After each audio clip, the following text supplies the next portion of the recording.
আসসালামু আলাইকুম। ইসলাম নারীকে সর্বোত্তম মর্যাদা দিয়েছেন।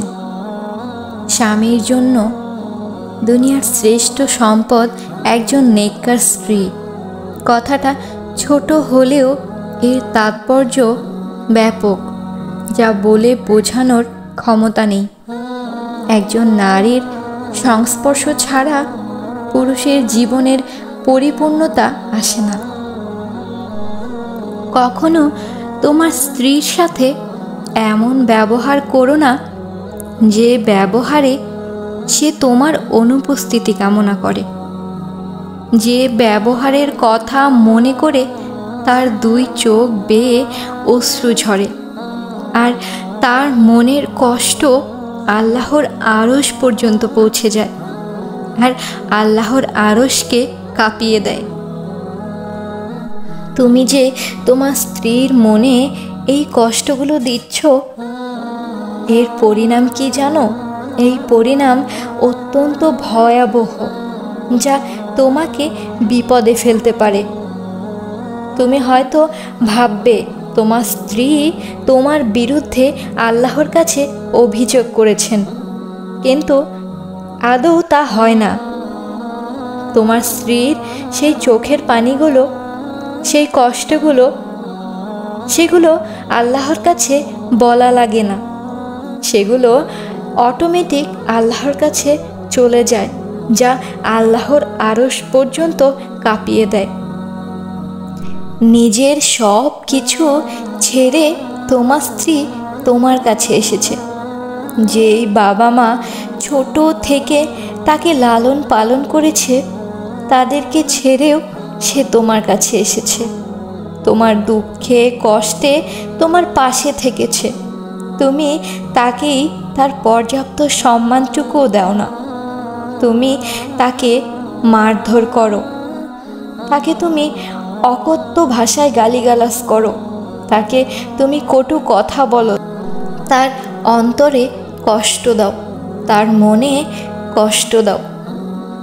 এই ব্যবহারগুলোর জন্য আল্লাহ তোমাকে শাস্তি দুনিয়াতে তো দেবেনই, তোমার জন্য পরকালেও ভয়াবহ শাস্তি অপেক্ষা করে। অবশ্যই সেই সমস্ত কথা নেককার স্ত্রীর ক্ষেত্রে।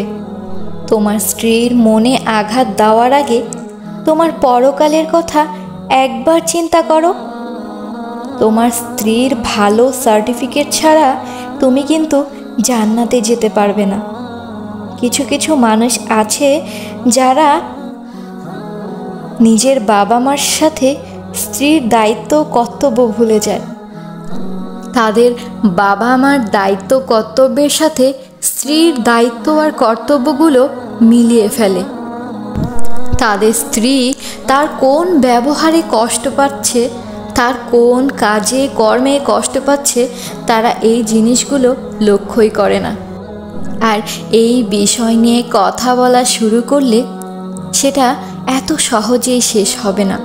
এমন ছোট ছোট অনেক বিষয় আছে যেগুলোর জন্য আমরা স্ত্রীকে অবহেলা করি, স্ত্রীর মনের দিকে তাকাই না, কারণ স্ত্রীর পক্ষ নিয়ে কথা বলার কেউই নেই।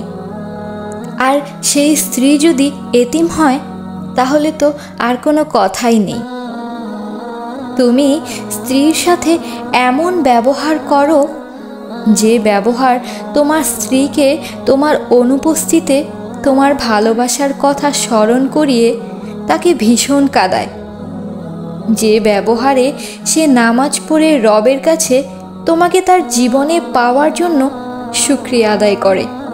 এমন সৌভাগ্যবান স্বামী কয়জন আছে আমার আসলেই জানা নেই। মানুষ হয়তো তোমার স্ত্রীকে সম্মান দেওয়ার কারণে তোমাকে বলবে যে তুমি তোমার স্ত্রীকে ছাড়া কিছুই বোঝো না। হয়তো তোমাকে এটাও বলবে তুমি সবসময় তোমার স্ত্রীর আঁচলের ভেতরে ঢুকে থাকো। কিন্তু জানো, রাসূল সাল্লাল্লাহু আলাইহি সাল্লাম তার স্ত্রীদের অনেক ভালোবাসতেন। তার প্রতিটা স্ত্রীদের তিনি পর্যাপ্ত সম্মান দিতেন, কখনো তাদের সাথে খারাপ ব্যবহার করতেন না, তাদের গায়ে হাত তোলা তো দূরে থাক। তিনি চেষ্টা করতেন কেউ যেন কষ্ট না পায়, তাদেরকে সমান অধিকারে অধিকৃত করতেন, তাদের মতামতকে শ্রদ্ধা করতেন। তোমার স্ত্রীকে তোমার তখনই ভালোবাসা হবে যখন তুমি তার বাবার বাড়ি থেকে এটা সেটা এনে দেওয়ার কথা বলে তাকে মানসিক কষ্টে রাখবে না। তার প্রতি তোমার ভালোবাসার গভীরতা তখনই প্রকাশ পাবে যখন তুমি তোমার স্ত্রীকে কাছে বসিয়ে বলবে, দেখো, তুমি ইফতারি নিয়ে কোনো চিন্তা করো না। ঘরের সবাইকে আমরা বিনয়ের সাথে বোঝাবো যে আমরা ইফতারি নেব না। তোমার কাছে আমার একটাই চাওয়া, আর সেটা হচ্ছে যেই রব আমাকে তোমার মতো পরম নেয়ামত দান করেছেন, সেই রবের ইবাদত বন্দিগিতে তুমি সব সময় কাটাও।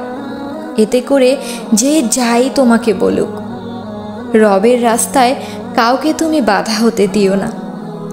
মহান আল্লাহর সন্তুষ্টি ঘিরে সকল চিন্তা হোক তোমার। তোমার আচরণ যেন এমন না হয় যা দেখে তোমার শ্বশুরবাড়ির মানুষ এমন কথা বলে ওঠে, হায়, আমার মেয়েটাকে কার কাছে বিয়ে দিলাম। এমনকি আক্ষেপের স্বরে মাথায় হাত রেখে যেন এটা না বলে, হায় রে, এমন মানুষের কাছে আমাদের মেয়ে বিয়ে দেওয়ার চিন্তা জীবনের বড় ভুল সিদ্ধান্ত ছিল। তাই নিজের জন্য না, আল্লাহর জন্য নিজের চরিত্রকে সেইভাবে উন্নত করো যেইভাবে তোমার রব পছন্দ করেন, যেইভাবে তোমার রব তোমাকে বলেছেন। যে তোমার শ্বশুর বাড়ির মানুষরা তোমার চরিত্র দেখে মনে বড় আনন্দ নিয়ে বলবে যে এই মানুষটির কাছে আমাদের মেয়ে বিয়ে না দেওয়ার সিদ্ধান্তটা আমাদের জীবনের বড় ভুল হয়ে যেত। আমাদের এই বাস্তব সমাজের চিত্রটা কিছুটা এমনই। আমাদের সমাজে স্ত্রীদের নিয়ে কথা বলার মতো কেউই নেই। এমনকি স্বামীরাও নিজের স্ত্রীদের নিয়ে কথা বলতে চায় না, কারণ স্ত্রীরা এখন পর্যন্ত অবহেলিত। আর স্বামীরা একবার ভাবে না মহান আল্লাহ তাদের কী নেয়ামত দিয়েছেন, অথচ তারা স্ত্রীদের অত্যাচারিত করতেই থাকে। মহান আল্লাহ রব্বুল আলামিনের কাছে একটাই দোয়া সেই সমস্ত বোনদের জন্য যারা তার স্বামীর ঘরে অত্যাচারিত। আল্লাহ যেন সেই সমস্ত স্বামীকে হেদায়েত প্রাপ্ত করুক, তারা যেন তাদের ভুলগুলোকে বুঝতে পারে।